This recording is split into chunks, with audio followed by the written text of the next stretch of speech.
Okay, so what are data silos? We're going to talk about that, and we're going to talk about how the Corva platform is helping to connect those silos. And I will show you an application that we have recently developed that consumes data from a lot of different sources. And I'm going to show you, hopefully by an example, that how we combine that data to generate values. And then finally, I'm just going to talk about some key takeaways from this presentation. So what are the data silos? So a data silo is a group of data that is held by one group, a collection of data that's held by one group. So generally, this collection is either not available to the other teams or other groups, or even if it is available, it's in a format that is not readily understood by the rest of the team or the organization. So what this provides, so it gives you a very limited view of data, and it inhibits collaboration.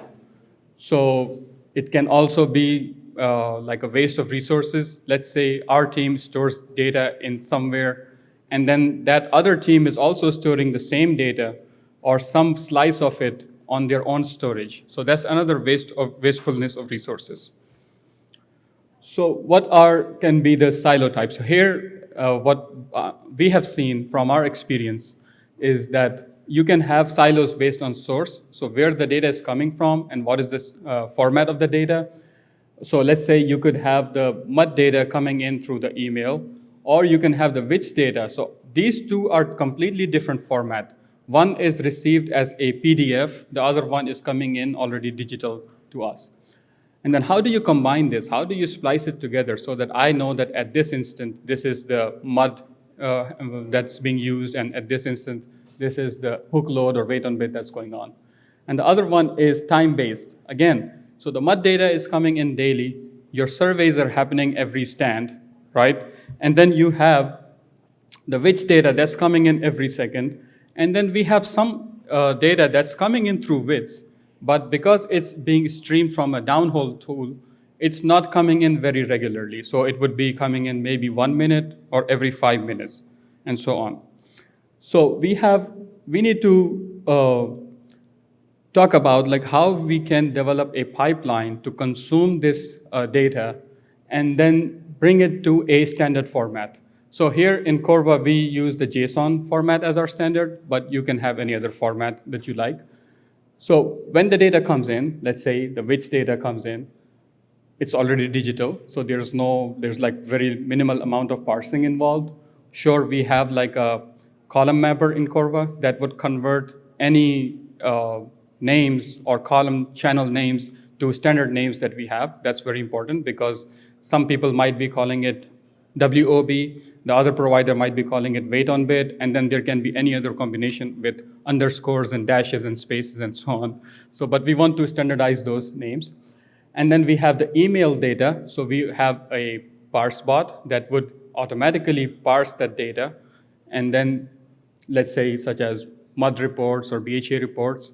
And then we also have some manually entered data. So all of this different needs to be combined into one pipeline through which you need to parse the data first and then apply some data quality checks. And at this point, because you don't want to lose the raw character of the data, you don't want to be applying too many quality checks in this when you are just ingesting the data.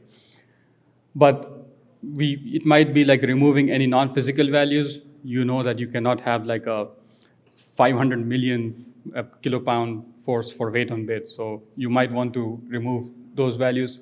And then we also have a automated well checkup here at Corva that would go through a list of checks through your well and then find out any potential issues that either creeping in from manually entered data or someone fat-fingered it into the BHA report or something.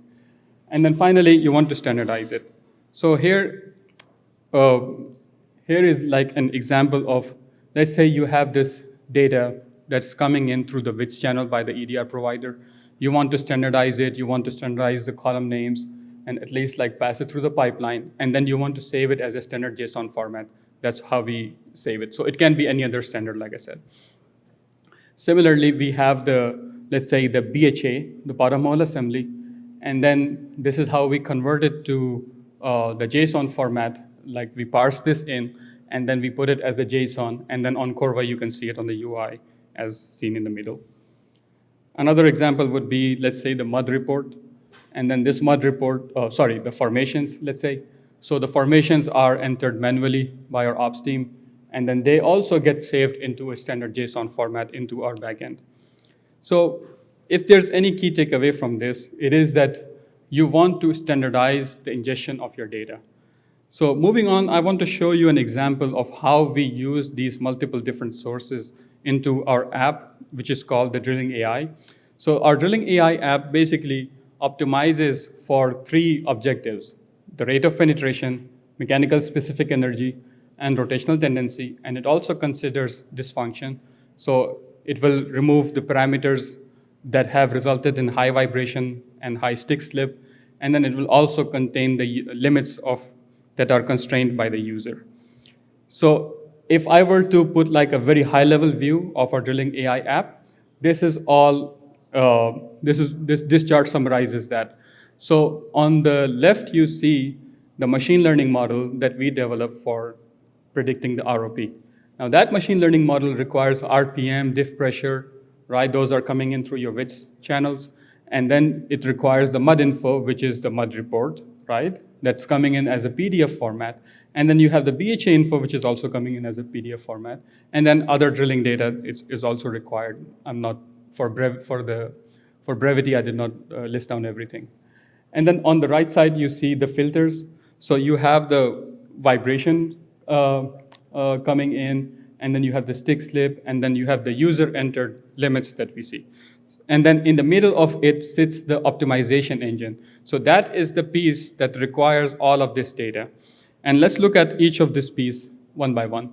So like I said, you have the machine learning model. It requires the WITS data, the mud data, the BHA, and the survey data, and then the formation data. And you have the MSE equation. Obviously, you can see the parameters that it requires, which is the BHA data, which is entered as the bit size, and also some channels from the WITS data. And then finally, you have the rotational tendency component, which requires the survey data to be present. And then here we have the dysfunction filters. So now, these dysfunction filters are actually coming in from 2 independent apps. So this one app takes the WITS data of vibration and then categorizes it as a high, medium, or low. And then this Drilling AI consumes the data from this. So you can see there was a raw data that was there, which was vibration. And then it went through this app, got classified, and then this classification is being used by Drilling AI. Similarly, for stick slip, we are using the well-known literature, ExxonMobil torsional severity ratio equation, and then we process it. And then you can see, feel that there is a frequency component to this as well, that the data that we have coming in from vibration, because it's coming from a downhole tool, it's not necessarily coming in at 1 second interval. It could, because generally vibration is of a lower concern than survey data, it would be sent less frequently. And then so we have like a data that's coming in every 1 minute to 5 minutes, and then gets classified and saved as 1 minute frequency data. So just to show you, this is our vibration app that processes the raw vibration data and produces the classification for this optimization, the Drilling AI optimization to use. Similarly, we have this limits.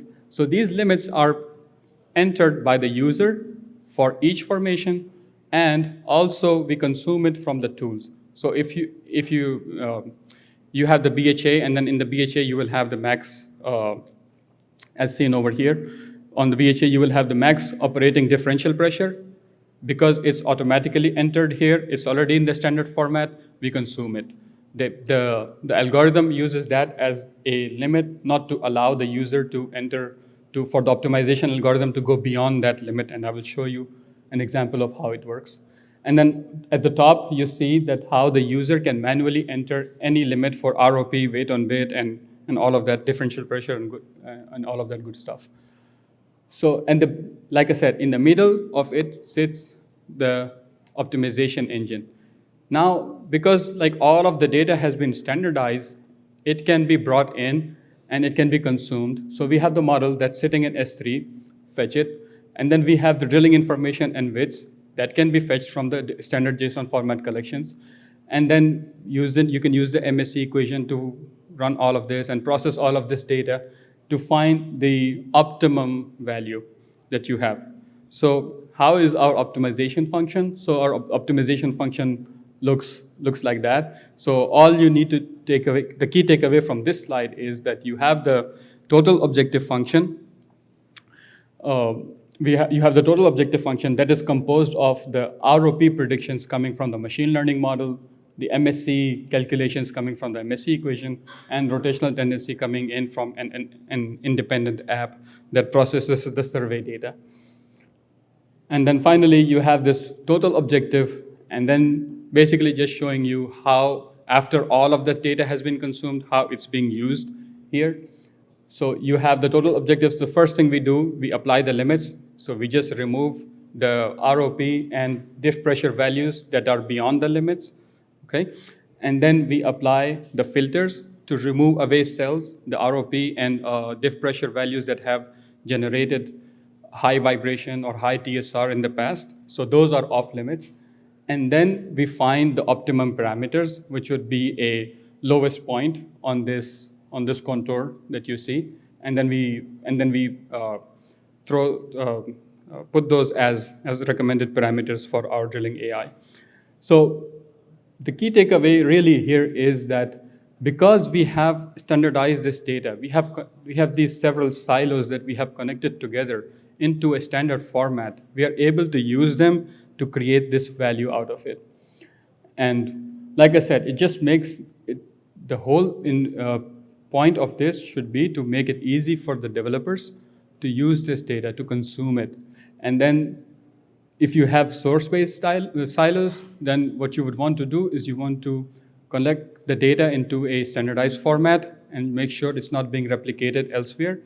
And then if you have like a data frequency base, then you need to have like a more case-by-case approach in that case. Like we have MUD data, so if you have MUD data, then you would want to fetch the latest model. And then if you have the 1 second data, then you're just consuming it every second as it comes in. And then sometimes you also have static data that doesn't change throughout the well. And then you just go case-by-case basis and take the latest point in that case. With that, thank you very much for your attention.